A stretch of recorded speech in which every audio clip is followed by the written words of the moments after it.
इक, इक का मतलब होता है एक, साथ के साथ में लिखते जाना। लेवे है, लेवे का है का मतलब है लेती है। इस गजल में कवि ने दुनिया में जो मनुष्य अपनी किस्मत को रोता रहता है, जो मानव है वो अपनी किस्मत को रोता रहता है, दुनिया में जो मानव है वो मानव किस्मत को दोष देता रहता है, उसको कवि ने अच्छे से इन पंक्तियों के माध्यम से चित्रित किया है। उस बात को कवि ने इन पंक्तियों के माध्यम से चित्रित किया या प्रकट किया या उनका प्रस्तुतिकरण किया। ठीक है, तो देखिए, हम हो या किस्मत हो, हमारी दोनों को एक ही काम मिला। कवि फिराक गोरखपुरी जी कहते हैं कि इस संसार में हम हो या उसकी किस्मत, दोनों को एक ही काम मिला हुआ है। और वह जो काम है, वह काम है कि समय समय पर इंसान क्या करता रहता है, अपनी किस्मत को रोता रहता है। और जो किस्मत है, किस्मत इंसान को रोती रहती है। यानी कि दोनों को एक काम मिला हुआ है। क्या काम है वो? कि किस्मत, किस्मत को और इंसान को, इन दोनों को एक काम मिला है। क्या काम है? कि समय समय पर इंसान तो किस्मत को रोता रहता है और किस्मत इंसान को रोते रहती है। अर्थात कवि के कहने का तात्पर्य ये है कि इस संसार में मनुष्य अपनी किस्मत को रोता रहता है। वह अपना जो काम है वो ठीक तरह से नहीं करता, यानी कि ईमानदारी से और मेहनत से उस काम को करता नहीं है, लेकिन किस पर दोष देता रहता है?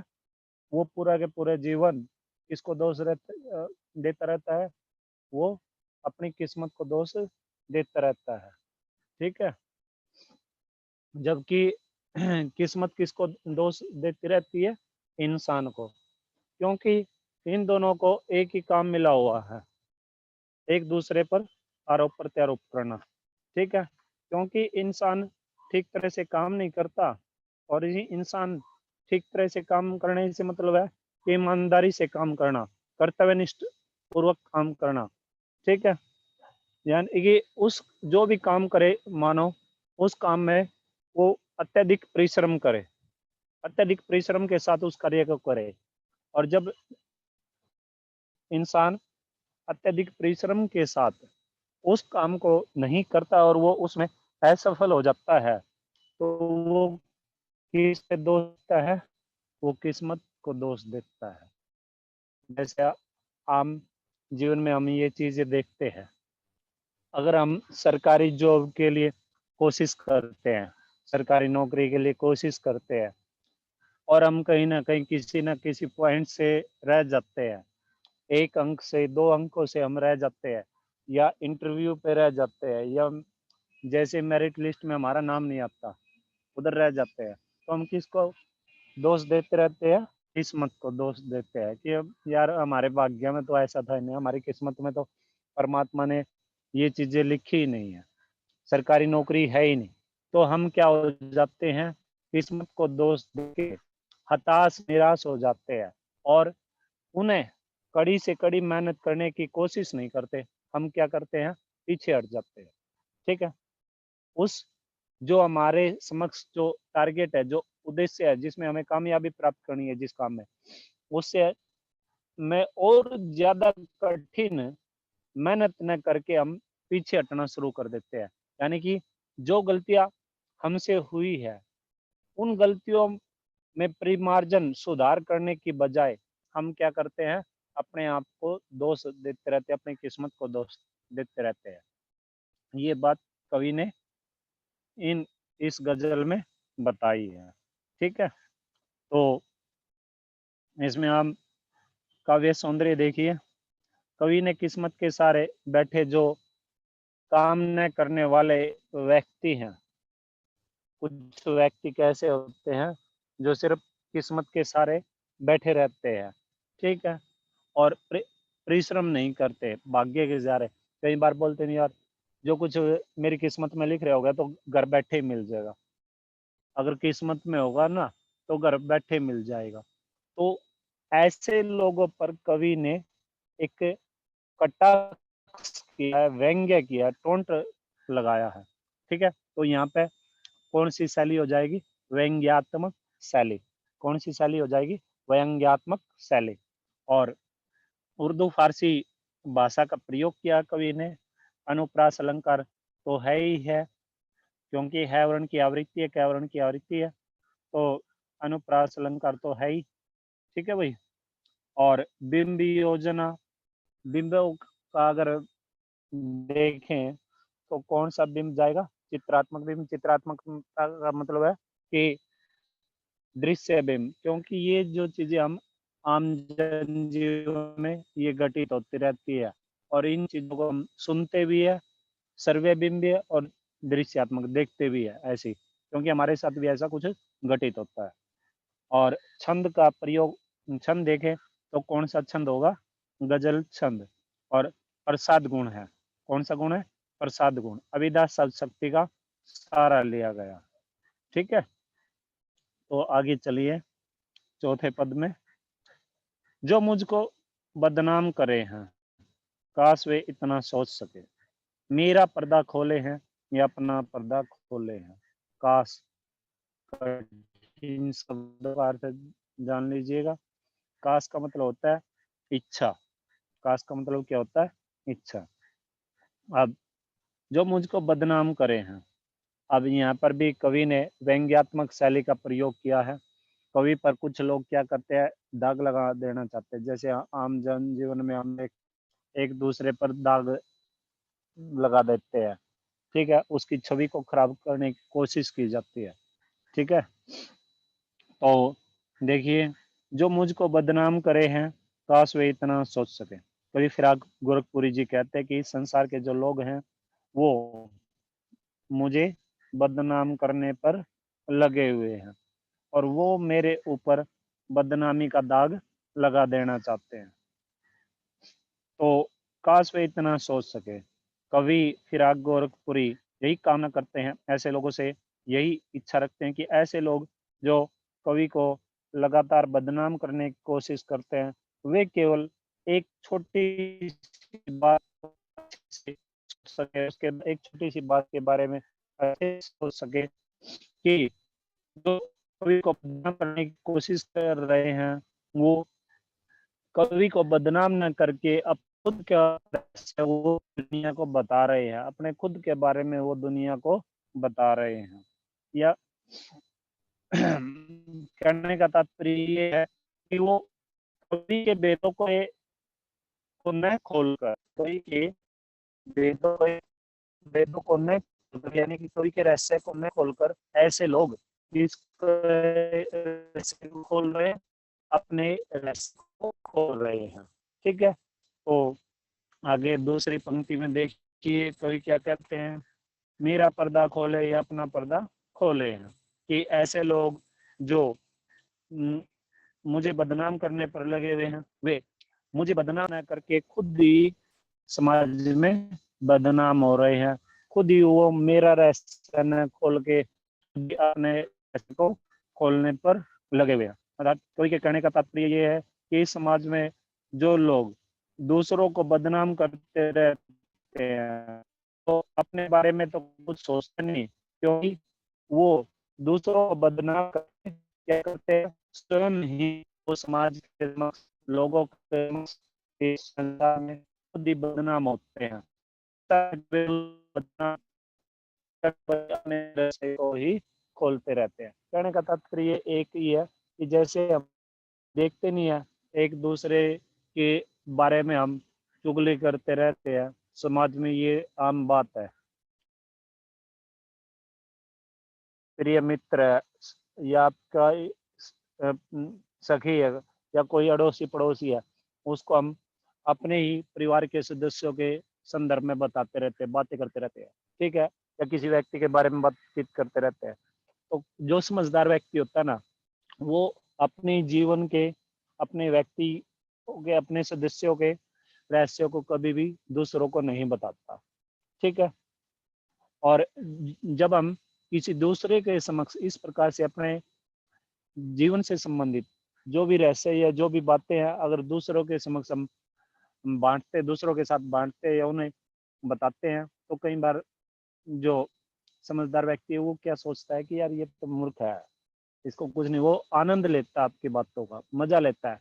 आपकी समस्या को वो निराकरण न करके आपको और भी ज्यादा भयंकर समस्या में डाल देता है। ठीक है, तो ये बात है इस पद में। ठीक है, तो काव्य सौंदर्य देख लीजिएगा। कवि ने ऐसे लोगों की ओर संकेत किया है जो उन्हें बदनाम करने पर तुले हुए हैं, व्यंग्य लगाया कवि ने। ठीक है, अनुप्रास अलंकार है, संदेह अलंकार है, इस पूरी गजल में अनुप्रास और संदेह अलंकार है। फिर उर्दू फारसी भाषा का प्रयोग हुआ है और ये सर्वबिंबी है और दृश्य बिंबी गजल छंद का प्रयोग है। ठीक है, और अविदा सब शक्ति है और अविदा के साथ साथ जो प्रसाद गुण है, प्रसाद गुण का प्रयोग हुआ है। ठीक है भाई, तो अगर इसमें एक दो क्वेश्चन हम देखें प्रश्नोत्तरी के तौर पे, तो कौन किसको बदनाम करने के पर तुला हुआ है? जो समाज के लोग हैं वो कवि को बदनाम करने पर तुले हुए हैं। दूसरा देखिए, कवि बदनाम करने वाले लोगों को क्या आग्रह करना चाहता है, क्या विनती करना चाहते हैं? कवि बदनाम करने वाले लोगों से यही विनती करना चाहते हैं कि काश वे लोग इतना सोच सके कि वो मेरा वेद खोल रहे हैं या अपना वेद खोल रहे हैं। ठीक है, तो पांचवी गजल पे आ जाइए आप। ये कीमत भी अदा करे हैं हम बदसूरती ए होशो हवास, तेरा सौदा करने वाले दीवाना भी होले हैं। कीमत, कीमत का मतलब होता है मूल्य, भाव। अदा, चुकाना। बदरुस्ती ए होशो हवास, बदरुस्ती ए होशो हवास का मतलब होता है पूरे विवेक के साथ, पूरे विवेक के साथ सचेत रहना, पूरे विवेक के साथ सचेत रहना, एक्टिव रहना। दीवाना, दीवाना क्या होता है? प्रेमी या चाहने वाला। अब कवि फिराक गोरखपुरी जी ने इस गजल में प्रेम की कीमत अदा करने के संदर्भ में बताया है, इसके विषय में बताया है, प्रेम की कीमत अदा करने के संदर्भ में। अब यहाँ से एक बात का अवश्य प्रतीत होती है, कवि फिराक गोरखपुरी को कभी अपने जीवन में किसी युवती से प्रेम हुआ था और उन्होंने कवि फिराक गोरखपुरी जी का साथ नहीं दिया, तो इस तरह से कवि फिराक गोरखपुरी जी को अपने प्रेम में सफलता प्राप्त नहीं हो पाई और कवि को वैराग्य हो गया। ठीक है, तो देखिए, ये कीमत भी अदा करे हैं हम बदरुस्ती ए होशो हवास। कवि अपनी प्रेमिका को संबोधित करते हुए कहते हैं कि हम पूरे विवेक के साथ, पूरे सोच विचार के साथ और पूरे होशो हवास में, यानी कि हम पूरे विवेक के साथ और पूरी सचेत होकर हम प्रेम की कीमत भी चुका देना चाहते हैं। हम आपके प्रेम की कीमत को भी अच्छे से चुका देना चाहते हैं। कौन कहते हैं ये बातें? कवि फिराक गोरखपुरी जी अपनी प्रेमिका को संबोधित करते हुए कहते हैं कि आपने जो हमारे से, हमसे जो प्रेम किया है, उस प्रेम की जो कीमत है हम पूरे विवेक के साथ और पूरी सावधानी पूर्वक चुका देना चाहते हैं। ये बात कवि फिराक गोरखपुरी जी अपनी प्रेमिका को संबोधित करते हुए कहते हैं। तेरा सौदा करने वाले दीवाना भी होले हैं। और तेरा, देखिए, जो प्रेमिका है, प्रेमिका के लिए कवि ने तेरा शब्द प्रयोग किया। तेरा, तेरा, तू, तुम। और जब तू तुम इस तरह के जो कवि या लेखक या जो साहित्यकार है वो इस तरह के जो शब्द है, सर्वनाम शब्द का प्रयोग करते हैं, मध्यम पुरुषवाचक सर्वनाम शब्द का प्रयोग करते हैं, तो ये सोच लीजिएगा कहीं ना कहीं कवि ने या साहित्यकार ने या लेखक ने क्या किया है, किसी युवती के लिए, अपनी प्रेमिका के लिए इन शब्दों का प्रयोग किया। ठीक है, तेरा सौदा करने वाले दीवाना भी होले हैं। और दूसरी पंक्ति में देखिए कि हम तुम्हारा सौदा करने वाले अर्थात तुम्हें खरीद कर अपने पास रखने वाले हैं। हम क्या करना चाहते हैं, तुम्हें खरीद कर अपने पास रखना चाहते हैं और इस तरह से अपने पास रख कर तुम्हें तुम्हारा दीवाना बनना चाहते हैं। तुम्हारा क्या बनना चाहते हैं? दीवाना बनना चाहते हैं। अर्थात कहने का तात्पर्य है कि कभी किसी भी हाल में अपनी प्रेमिका को नहीं छोड़ना चाहते, वो अपने प्रेमिका से किसी भी हाल में अलग नहीं रहना चाहते। ठीक है। हर कीमत पर, कहने का मतलब ये है कि अपने प्रेम की जो कीमत कवि को जो कुछ भी कीमत चुकानी पड़े, अगर समाज उनसे कुछ भी कीमत मांगते हैं, समाज के जो लोग हैं, अगर कवि से उनके प्रेम की अगर कोई भी कीमत मांगते हैं, तो कवि हर एक कीमत को, हर चीज को अपने प्रेम के लिए वो क्या कर देना चाहते हैं, समर्पित कर देना चाहते हैं, यानी कि चुका देने के लिए तैयार है।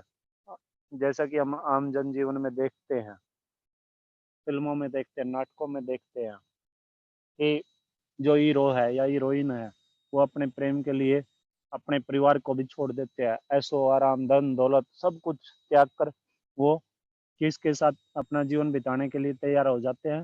हीरो के साथ। हीरोइन होती है, वो हीरो के साथ अपना जीवन बिताने के लिए तैयार है। हीरो भले ही आम जनजीवन में देखते भी हैं हम कि हीरो भले ही क्या हो, गरीब परिवार से हो, झोपड़ी में रहने वाला हो, और जो हीरोइन है वो भले ही अमीर व्यक्ति, अमीर घराने से हो। ठीक है।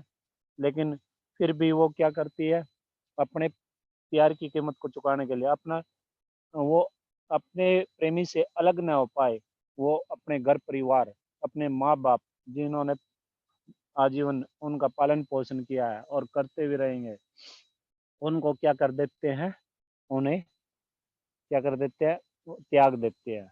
ठीक है। आम जनजीवन में देखते भी हम, समाज में ये घटनाएं घटित तो होती भी रहती है। आजकल के जो युवा वर्ग है, वो अधिकतर इन चीज़ों की ओर भागते नजर आते हैं, दौड़ते हुए नजर आते हैं।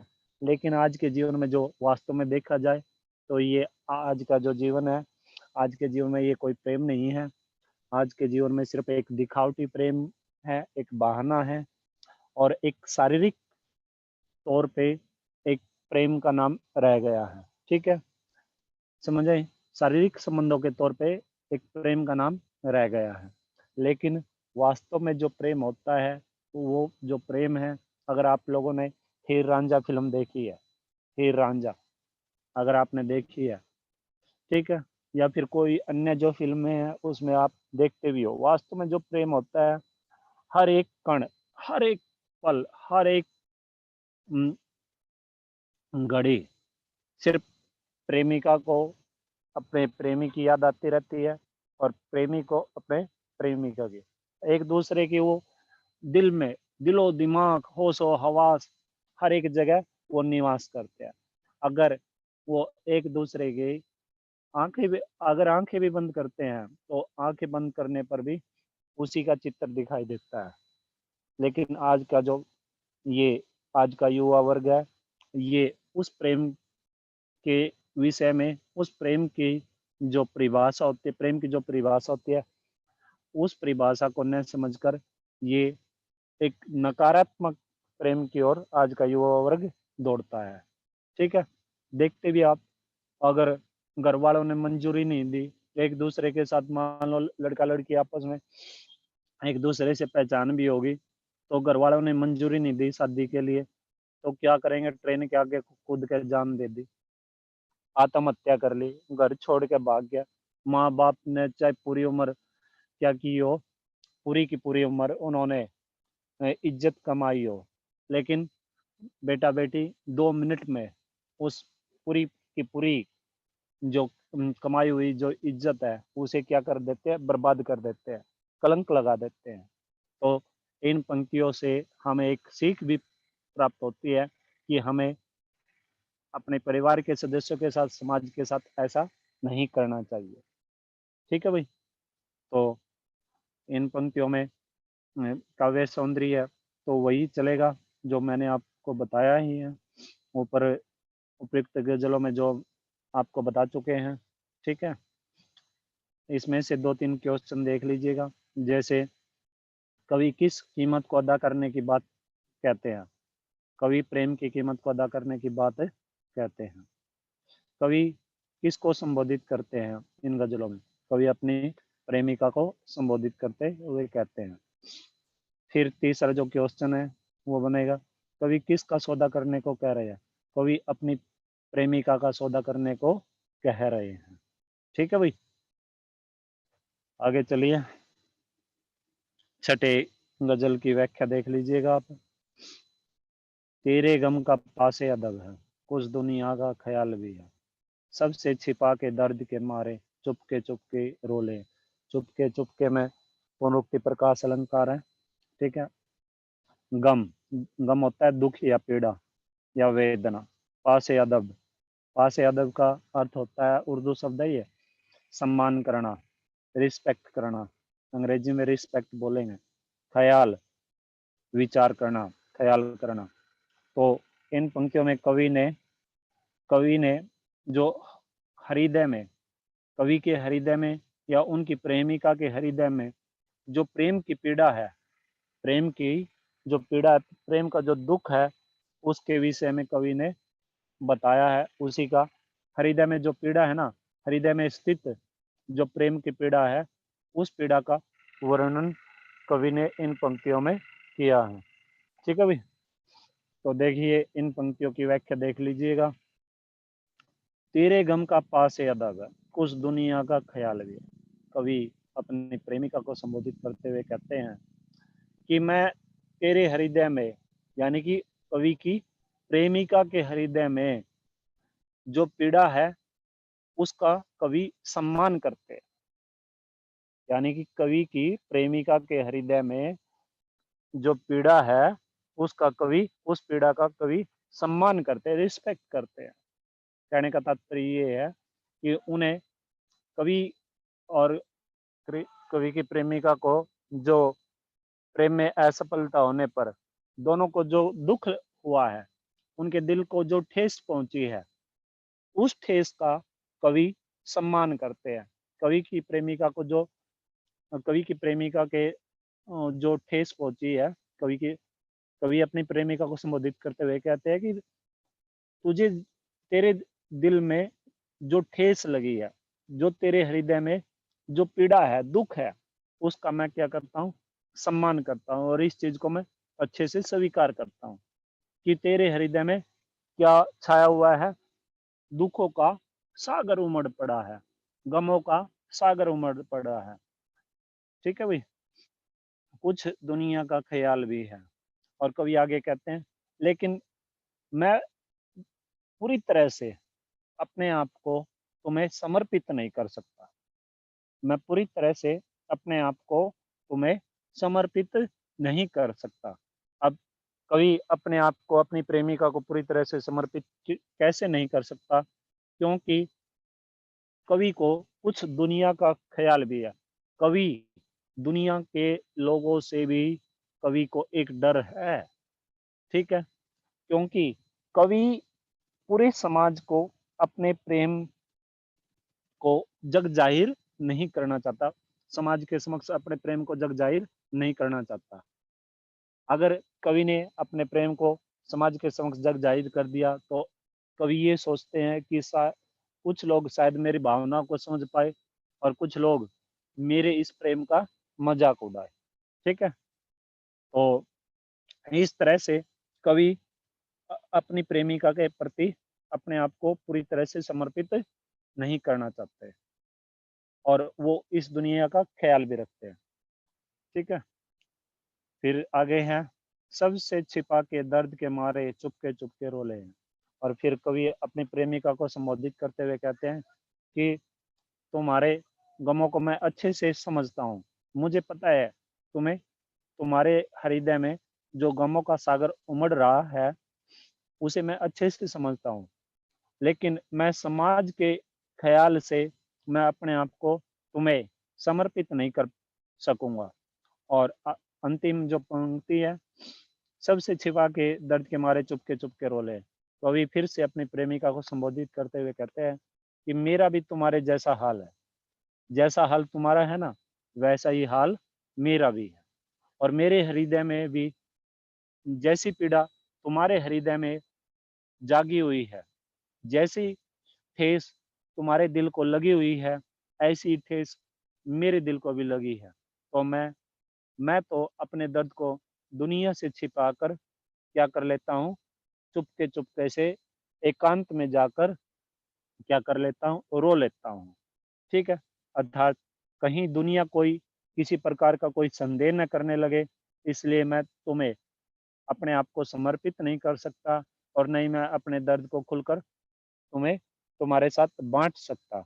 बल्कि जो दर्द तुझे लगा है, वही दर्द मुझे भी लगा है। उस दर्द को मैं क्या करना चाहता हूँ, एकांत जगह पर जाकर चुपके-चुपके से अपने मन की जो पीड़ा है, जो वेदना है, उसको मैं निकाल लेता हूँ। ठीक है? समझ आई बात? तो इन पंक्तियों में जो प्रश्नोत्तरी देखें तो क्या बनेंगे? सबसे पहले, कवि किसका सम्मान करते हैं? कवि अपनी प्रेमिका के गमों का सम्मान करते हैं। किसका सम्मान करते हैं कवि? अपनी प्रेमिका के गमों का, दुखों का, दर्दों का। दूसरा जो बनेगा, प्रश्न बनेगा, कवि को अपनी प्रियतमा के साथ किसका ख्याल है और क्यों? कवि को अपनी प्रेमिका के साथ साथ दुनिया का ख्याल है, क्योंकि जो कवि है, कवि एक सामाजिक प्राणी है, अतः दुनिया वालों के व्यंग्य से भी डरते हैं। कहीं कवि के प्रेम का वो जो समाज के लोग हैं, वो समाज के लोग कवि के प्रेम का मजाक ना उड़ा ले। ठीक है? इसलिए उस क्या करते हैं, दुनिया का भी ख्याल रखते हैं। कवि चुपके क्यों रो लेना चाहते हैं? कवि चुपके इसलिए रो लेना चाहते हैं क्योंकि वो अपने प्रेम को दुनिया वालों को नहीं बताना चाहते, और कहीं दुनिया वाले उसके प्रेम का मजाक ना उड़ा दे, और कवि एक हंसी का पात्र न बन जाए। ठीक है? इसलिए कवि अपने प्रेम को चुपके से रो लेना चाहते हैं, यानी कि जो दुख दर्द उनके हृदय में है, उसको वो किसी के साथ नहीं बांटना चाहते, किसी के साथ नहीं आवंटित करना चाहते, अकेले में ही अपने हृदय में उस दुख दर्द को छिपा कर रखना चाहते हैं। ठीक है? तो काव्य सौंदर्य देखिए, श्रृंगार रस है, और श्रृंगार रस में भी वियोग श्रृंगार रस है। वियोग श्रृंगार, क्योंकि वियोग अवस्था है, वियोग अवस्था का चित्रण किया कवि ने, क्योंकि जो कवि की जो प्रेमिका है, कवि से दूर है। ठीक है? इस वजह से यहाँ पर कौन सा रस है? वियोग श्रृंगार, वीरा भावना का चित्रण किया है कवि ने। उर्दू फारसी भाषा का प्रयोग है, अनुप्रास अलंकार तो है ही है, साथ के साथ में चुपके में पुनरुक्ति प्रकाश अलंकार भी है, और माधुर्य गुण, मधुरता है इस पद में। अभी यहाँ पे उपयुक्त जो गजलें थी 5, उनमें प्रसाद गुण था, लेकिन यहाँ पर इस गजल में माधुर्य गुण है, और बिंब अत्यंत सार्थक एवं स्टिक है। ये तो आपको पता ही है, बिंबों के प्रयोग है। ठीक है? और से जो शैली है वो भावपूर्ण है। कैसी है वो? भावपूर्ण। ठीक है भाई? अंतिम इसकी व्याख्या करेंगे, अंतिम गजल की व्याख्या करेंगे, बाकी जो गजलें हैं वो कल व्याख्या करेंगे। ठीक है? फितरत का कायम है तवाजुन आलम हुस्न और इश्क में भी, उसको उतना ही पाते हैं खुद को जितना खोले हैं। फितरत, फितरत होती है, उर्दू शब्द है ये, मैंने पहले ही बताया, कवि ने अपनी गजलों में उर्दू और फारसी शब्दों का प्रयोग किया है। फितरत का मतलब होता है स्वभाव, आदत, नेचर, जिसको बोलते हैं अंग्रेजी में नेचर बोलते हैं। तवाजुन, तवाजुन का मतलब होता है संतुलन, संतुलन बनाए रखना, यानी कि बैलेंस, अंग्रेजी में क्या बोलते हैं? बैलेंस। आलमे हुस्न और इश्क, यानी कि आलमे हुस्न और इश्क का मतलब होता है खुद को या अपने आप को, या हुस्न और इश्क का आलम। ठीक है? अब इन पंक्तियों में कवि ने मोहब्बत में डूबे हुए आशिक की जो एक मन की जो दशा होती है, जो व्यक्ति मोहब्बत में डूब जाता है, ठीक है? और उसकी जो ऐसी अवस्था हो जाती है मोहब्बत में डूबने पर, उसका चित्रण किया है कवि ने। यानी कि मनोव्यथा का चित्रण किया कवि ने। मोहब्बत में डूबे हुए आशिक की मनोव्यथा का चित्रण किया है कवि ने इन पंक्तियों में। ठीक है भाई? तो देखिए कवि क्या बताते हैं। कवि कहते हैं कि फितरत का कायम है तवाजुन आलम हुस्न इश्क में भी। कवि कहते हैं कि मोहब्बत का जो नशा है, वो मोहब्बत का नशा मुझ पर आज तक भी छाया हुआ है। मोहब्बत का जो नशा है, वो मोहब्बत का नशा मुझे मेरे ऊपर आज भी ज्यों का त्यों है। ठीक है? आलम हुस्न इश्क में भी, और ये जो हुस्न इश्क का आलम है, उसमें जो मेरी प्रेमिका का स्वभाव है, वो मेरी प्रेमिका के स्वभाव का जो संतुलन है, वो आज भी ज्यों का त्यों है। यानी कि कहने का तात्पर्य ये है, कवि के कहने का अभिप्राय ये है कि जो प्रेमिका है, वो प्रेमिका कवि से कुछ समय के लिए अलग हो गई है, लेकिन आज भी जो प्रेमिका है, प्रेमिका कवि की जो प्रेमिका है, वो कवि की प्रेमिका कवि से अलग हो गई है, और लेकिन आज भी कवि को उस अपनी प्रेम की और प्रेमिका से संबंधित जो वो थी, क्या नाम है, हाँ, मतलब यादें हैं, स्मृतियां हैं, वो कवि के मस्तिष्क में, दिलो दिमाग में आज भी ज्यों के त्यों बैठी हुई। आज भी उन्होंने ज्यों का त्यों संतुलन बनाए रखा है, बनाए हुए है। यानी कि वो जो यादें हैं, वो जो घटना घटित हुई है कवि के साथ, उसका संतुलन ज्यों का त्यों है। जैसे हम मान लो, एक छोटी सी बात बताऊं मैं आपको, एक एग्जाम्पल के माध्यम से। जैसे फिल्मों में देखते हैं हम, अक्सर फिल्मों में देखेंगे, और क्या होता है अक्सर, एक दूसरे के साथ हीरोइन की आपस में टक्कर होगी, या कॉलेज में पढ़ते हैं, ठीक है, गाड़ी की टक्कर होगी, या कॉलेज में पढ़ते आपस में एक दूसरे पर व्यंग्य लगाते हैं, और जब वो एक दूसरे से बिछुड़ जाते हैं, तो हीरो है या हीरोइन है, वो क्या करते हैं, अगर बिछुड़ने पर, अलग होने पर एक दूसरे से क्या करते हैं, अगर उसको वो भी करेंगे ना, आंख भी बंद करेंगे, तब भी उन्हें एक दूसरे की यादें आती हैं, एक दूसरे की जो स्मृतियां हैं, वो ज्यों की त्यों उनकी आंखों के समक्ष, उनके हृदय में अ, उभर आ उभर जाती हैं। अब जैसे आपने शायद सिर्फ तुम फिल्म देखी हो, सिर्फ तुम, वो जो लड़की है, जो हीरोइन है, वो क्या करती है, सिर्फ हीरो के वो जो टी शर्ट पहने हुए है, उसका जो चित्र है, उस टी शर्ट पर जो एक फूल, कमल का फूल जो बना हुआ है, उसको देख के पूरा जीवन गुजार देती है। और जबकि कई बार वो उनसे मुलाकात भी होती है, लेकिन फिर भी वो क्या करती है, पूरा का पूरा जीवन उन्हीं उसी पर व्यतीत कर देते हैं, उसे खोजती भी है, अपने प्रेम को खोजने की कोशिश भी करती है, लेकिन अंत में जाके वो मिलती है। और जैसे कि इसमें एक सॉन्ग भी है, एक मुलाकात जरूरी है सनम। ठीक है? तो इस प्रकार से यही बातें कवि ने इन पंक्तियों में बताई है, ऐसी बातें। ठीक है?